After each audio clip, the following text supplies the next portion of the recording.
Ya pasti, orang kan beribadah juga penting kan, bukan cuma sekedar urusan puasa.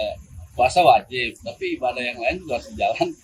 Insya Allah mudah-mudahan lancar lah. Selebriti Nikita Mirzani harus menjalani ibadah di bulan suci Ramadan tahun ini dari balik jeruji besi. Di tengah keterbatasannya di dalam rumah tahanan, rutan, pondok bambu, Nikita dikabarkan berupaya menjalani ibadah dengan khusyuk meski hatinya masih diliputi tanya terkait nasib hukumnya di tingkat kasasi.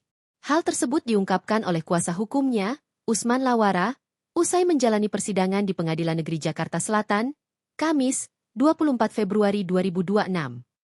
Usman menceritakan kondisi terkini sang klien yang terus memantau perkembangan perkaranya di Mahkamah Agung, MA. Menurut Usman, kondisi kesehatan Nikita secara umum terpantau baik. Namun, artis yang akrab disapa, Nyai, itu kerap mengeluhkan sakit gigi yang sering kambuh. Kondisinya alhamdulillah sehat. Hanya saja, sakit giginya masih sering kambuh. Kadang muncul sakitnya, tutur Usman. Di dalam rutan, insya Allah dia beribadah khusyuk. Puasa wajib dijalankan, ibadah lain juga. Mudah-mudahan semuanya lancar, ujar pengacara Nikita. Terkait keseharian di dalam rutan, Usman menyebut Nikita lebih banyak menghabiskan waktu dengan beristirahat dan berdoa, sembari menunggu kepastian hukum.